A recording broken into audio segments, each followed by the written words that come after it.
오늘 낮에 들은 이야기입니다. 금년에 우리 교단 신학교인 총신대 신학대학원 이제 입학 사정이 이제 모두 끝났는데 매년 지원자가 이제 줄어들고 있어서 이 정원을 지금 이제 채우냐 못 채우느냐 이제 이러한 문제로 벌써 몇 년 동안 학교 측에서는 여러 가지로 고심하고 있는 상황입니다. 전국의 목사님들도 이제 신학교가 과거와 다르다. 우리 때는 몇 대 1이었는데 지금은 이 정원 채우는 것도 이제 어려운 상황이 되었다. 이제 어떻게 해야 될 것인가? 먼저 이런 이야기들이 이제 늘 있는 상황입니다. 근데 이제 금년에 이 결과가 나왔는데 겨우겨우 정원을 마쳤다고는 하는데 한 30명 정도가 최종 등록을 안 했다 하는 이야기입니다. 그 다음에 총신대학에 신학과가 있는데 이 신학과 학생들은 사실은 이제 신대원에 다 진학을 하는 이제 사람들인데 금년에 신학과 출신 중에서 이제 50%는 진학을 하지 않았다 이런 이야기입니다. 학교 측의 공식 발표라기보다는 그 학교 측에서 보고하는 내용을 이제 들을 수 있는 분이 와서 하는 이야기니까 틀림없는 이야기로 보입니다. 이제 그 이야기를 듣고 참 어떻게 해야 될 것인가? 두 가지 방안이 있겠죠. 하나는 더 많은 투자를 해서 학생들이 올 수밖에 없는 상황을 만들자. 근데 그게 학교만의 대책으로 해결될 수 있을까? 학교가 시설을 더 엄청나게 짓는다고 해서 그것 때문에 신학교에 더 올까? 이제 그런 의문은 좀 있습니다. 그러나 어쨌든 일각의 주장은 이제 학교를 더 이 기숙사도 좀 더 멋지게 모든 학생들이 들어갈 수 있도록 짓고 그 다음에 이 장학금을 대폭 지원해서 나중에는 전교생이 돈 없이 학교 다닐 수 있도록 하자 이런 이야기들도 있어요. 그러려면은 몇백억이 필요하다 이제 이런 이제 이야기도 하고 근데 이제 그렇게 하면은 해결되는가 하는 이제 일각의 또 염려들도 있습니다. 어쨌든 이 신학교의 위기가 찾아온 건 분명합니다. 그것은 우리 교단 신학교만의 문제는 아니고 이미 전국에 있는 모든 교단의 신학교들 모두에게 임한 일입니다. 그래서 장신이나 다른 신학교들도 이 학생들이 안 오니까 이제 정원을 축소하자 해서 이미 실행한 곳도 있고 이제 이런 상황입니다.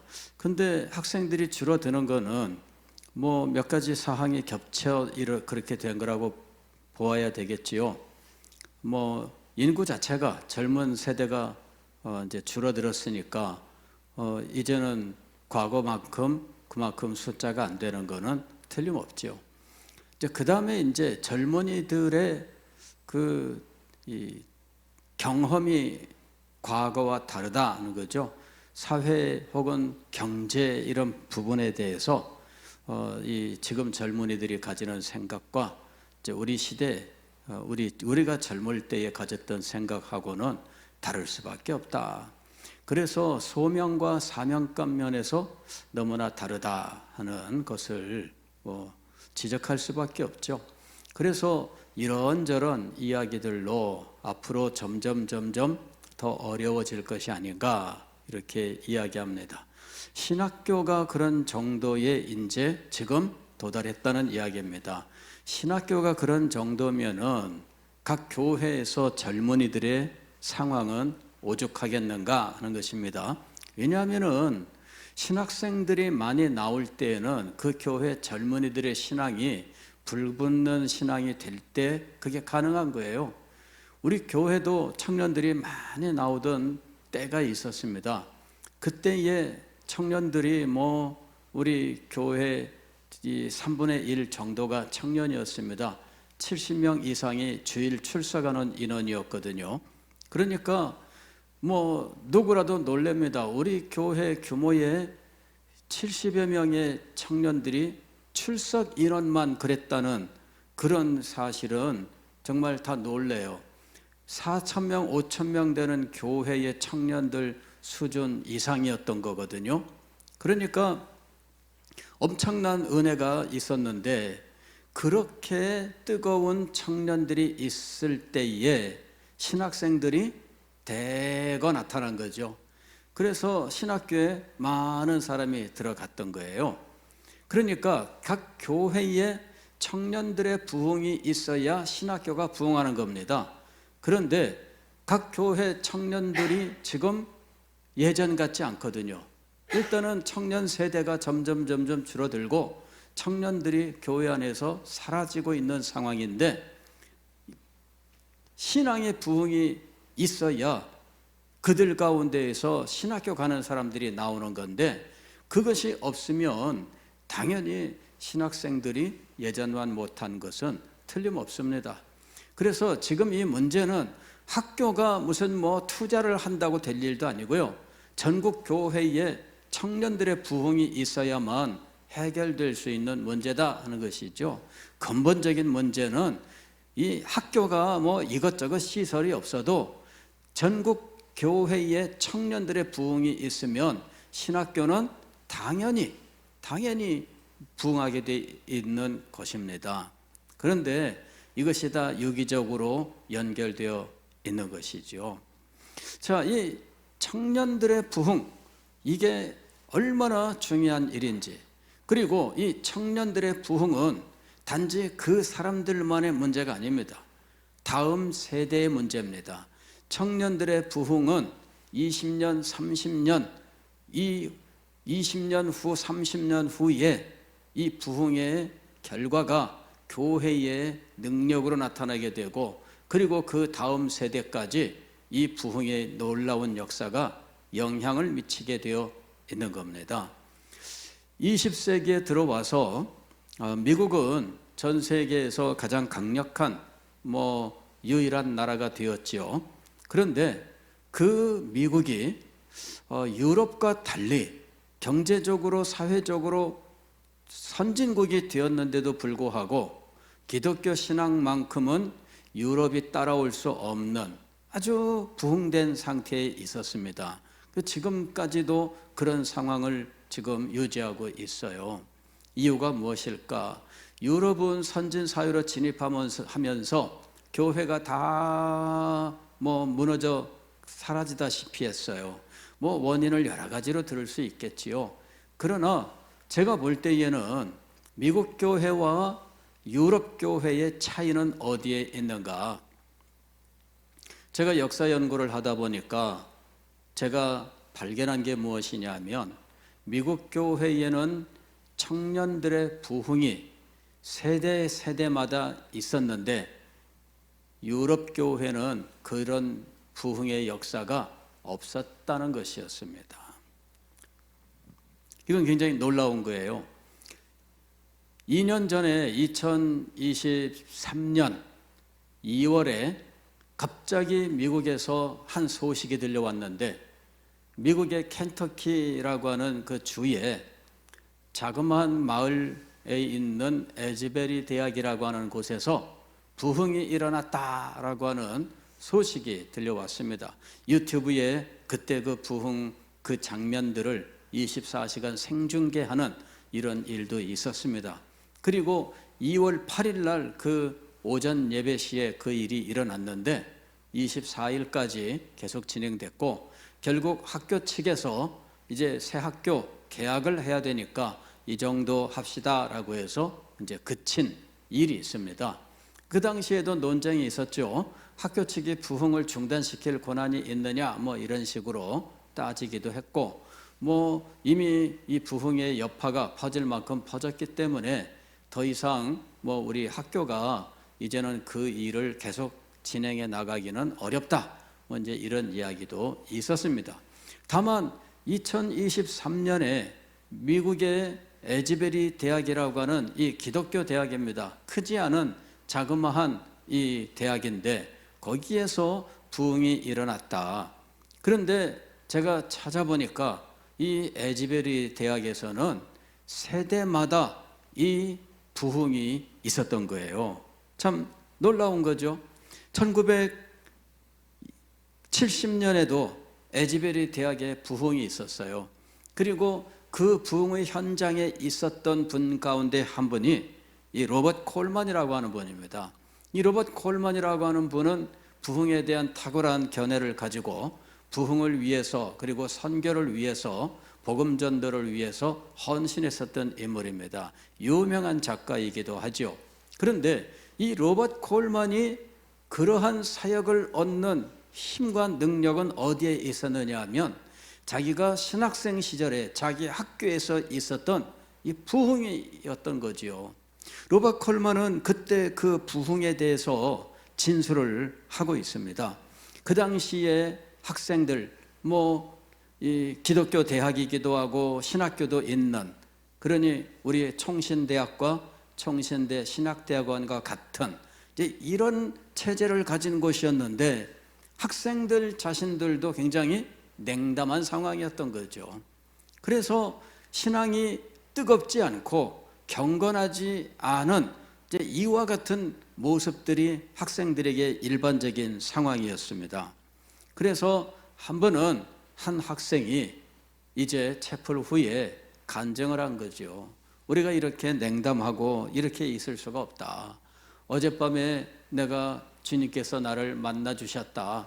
그러면서 자기에게 임한 하나님, 바로 그분의 영광과 그분의 은혜에 대해서 간증을 했는데 이 간증을 듣고 학생들 사이에 감동의 물길이 오기 시작하면서 회개하고 기도하기 시작을 했는데 그때 그저 이 부흥의 불길이 한 달씩이나 쭉 갔던 거죠. 그리고 그때 이 부흥의 불길이 미국에 있는 각 대학으로 퍼져가게 된 거예요. 그래서 젊은이들의 부흥이 일어난 거죠. 젊은이들의 부흥이 일어난 거예요.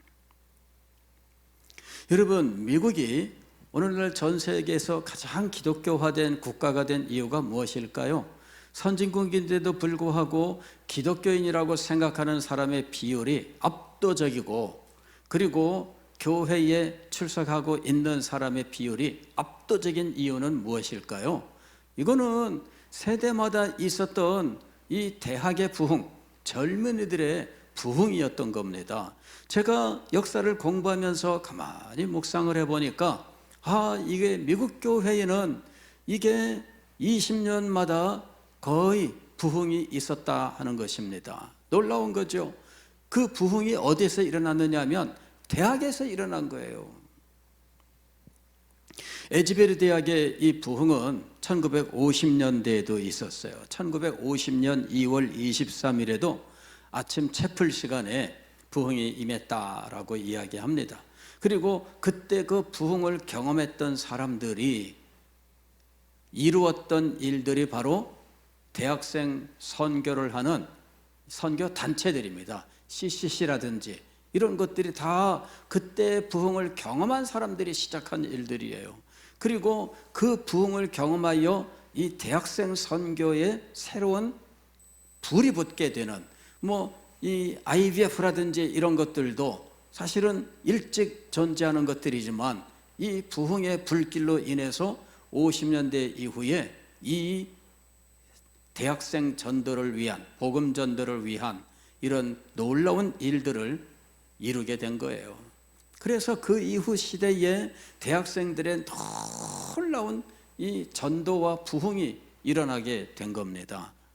여러분, 미국에는 휘튼 대학이라고 하는 대학이 있어요. 이거는 이제 이 시카고 옆에 있는 이 대학입니다.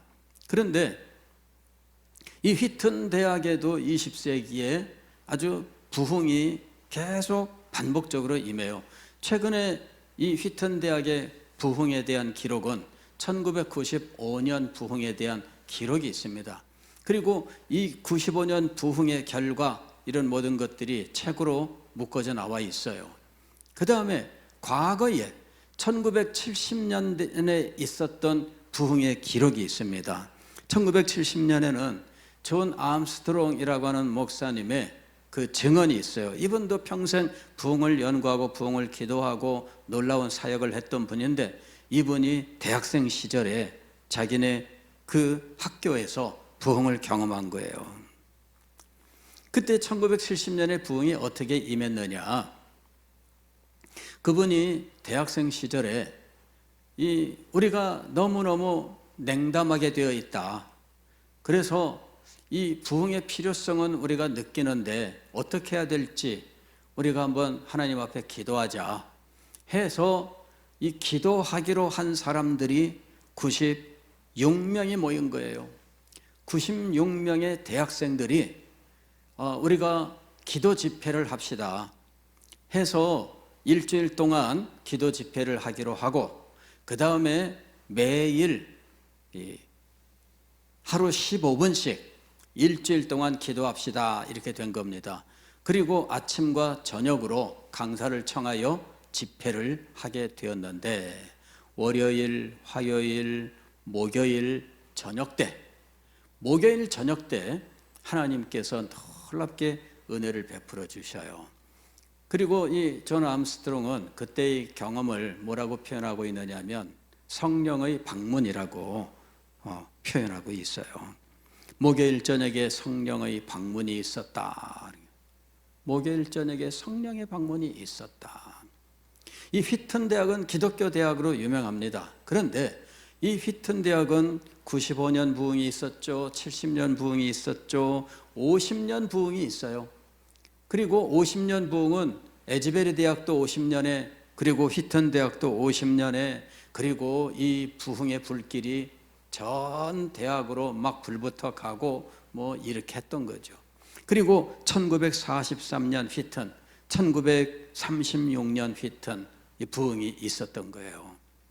저는 가만히 이 역사를 생각해 볼 때 미국이 오늘날 전 세계에서 가장 기독교화된 헌신된 기독교인들이 세계 선교에 그렇게 헌신했었던 모든 일의 배후에는 이 젊은이들의 부흥이 있었다라고 하는 것입니다.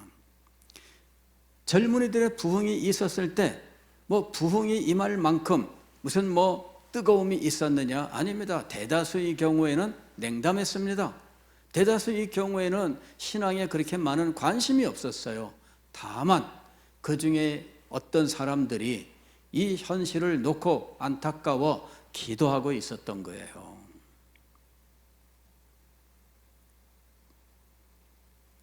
저는 오늘 우리 청신 신대원의 일을 듣고 나서 이것이 생각이 났습니다. 젊은이의 부흥이 있어야, 각 교회 청년부의 부흥이 있어야 총신이 산다라고 하는 것입니다. 제가 우리 이사장이나 총장과도 친한 사람인데 부산에 있다 보니까 만날 기회가 그렇게 거의 없어요. 만나게 되면 그 얘기를 해주고 싶어요. 각 교회 청년 부흥이 없이 총신 부흥은 없습니다. 왜? 각 청년들이 부흥을 해야 신학하고 사역하겠다고 나서기 때문입니다. 오늘 우리의 사명은 어디에 있을까?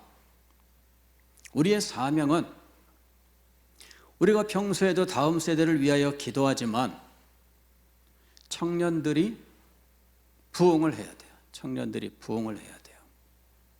청년들에게 성령의 방문이 있어야 돼요. 청년들이 하나님의 영광을 대면해야 돼요. 청년들에게 하나님의 자비와 긍휼이 강물처럼 부어져야 돼요. 그래야만 됩니다. 그래야 우리 교회도 소망이 있고 우리 조국교회도 소망이 있습니다. 그래야 신학교도 소망이 있는 겁니다. 그러면 그 일을 위해서 우리가 무엇을 할 것인가? 기도해야죠. 기도 외에 다른 것으로는 이 일을 이룰 수가 없습니다. 부흥에 대하여 연구한 많은 분들이 일치하여 정언하고 있는 바는 부흥을 위한 기도가 있어야 한다라는 것입니다. 부흥을 위한 기도가 있어야 한다.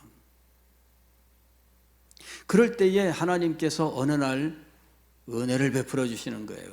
그 기도를 응답하셔서 방문해 주시는 거죠. 그러면 얼마나 놀라운 역사가 일어나겠습니까? 오늘 우리에게 청년들의 부흥을 주옵소서. 이번에 이제 우리가 비전 트립을 계획하고 현재 여행을 이제 기획하고 있는 단계인데, 여행사에다가 지금 현재 의뢰해서 견적을 받고 비교하고 검토하고 있는 단계입니다.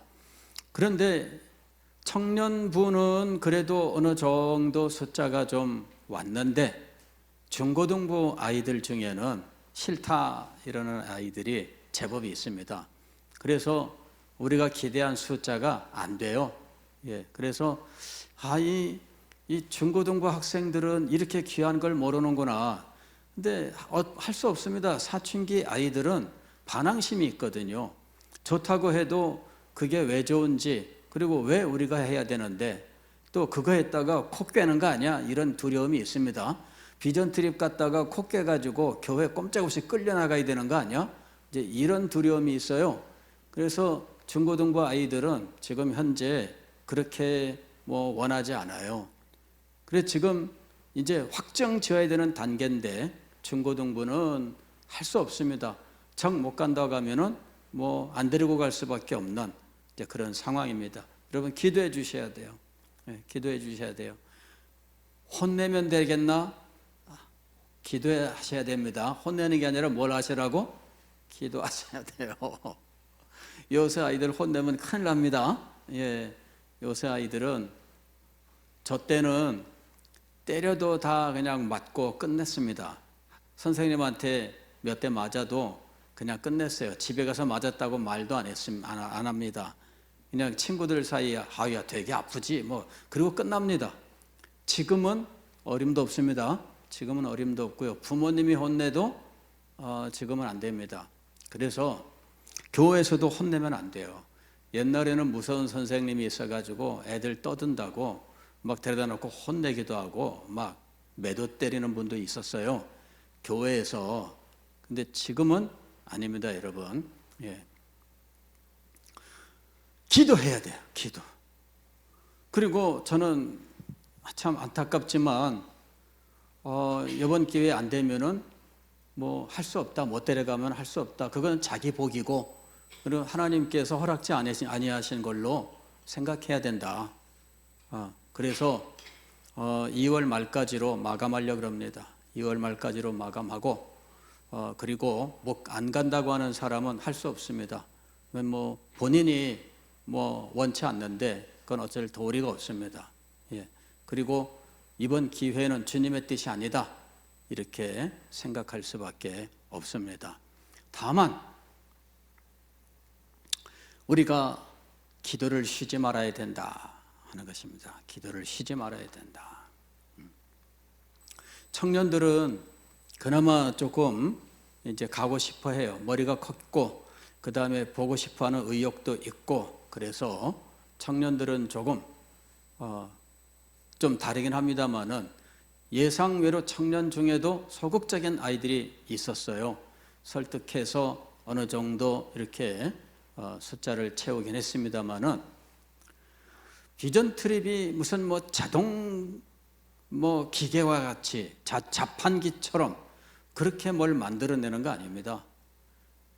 이 일을 위해서 우리가 무엇을 해야 된다고요? 기도를 해야 돼요. 기도를 해야 돼요. 기도하지 않는 사람들은 가서 봐도 아무런 감동이 없습니다. 이게 뭔데? 예, 가서 봐도 아무 감동 없습니다. 하나님께서 역사하셔야 돼요. 그래서 여러분 지금부터 기도해야 되겠습니다. 지금부터 기도해야 되겠습니다. 비전 트립 청년들, 중고등학생들, 이 청년과 청소년들에게 하나님 부흥의 은혜를 주옵소서. 주님께서 만나 주시기를 원합니다. 주님을 만나 그 영혼이 새로워지게 하시고 삶이 새로워지게 하옵소서. 하나님께서 그들을 만나시면 우리는 안 만나고 그냥 가실까요? 아닙니다. 그죠? 예. 우리들도 같이 만나 주셔요. 그래서 청년들과 청소년들을 위한 기도는 곧 누구를 위한 기도이기도 하다? 우리를 위한 기도이기도 하다. 우리 교회 청년들을 주님께서 만나셨다면, 우리 교회 중고등부 학생들을 주님께서 만나셨다면, 여러분들은 주님께서 그냥 외면하고 가시겠는가? 그렇지 않아요. 우리에게 임하시는 겁니다. 다만 우리가 우리를 위해 기도하지 않는 것은, 우리가 은혜를 받았는데 우리의 자녀들은 은혜에서 떨어질까 봐. 왜? 옛날과 지금이 달라요. 옛날에는 부모가 은혜를 받으면 자녀들도 은혜를 받았습니다. 왜? 다 같이 예배를 드렸어요. 그런데 지금은 별개로 지내고 있거든요. 그래서 다른 겁니다. 과거에는 교회에 부흥이 임하면 이 자리에 같이 앉아 있는 여러분의 자녀들, 꼬맹이, 젖먹이 아이까지 다 함께 있는 자리에 은혜가 임하는 거였어요. 그런데 지금 이 자리에 은혜가 임해도 여러분 자녀들은 한 명도 없습니다.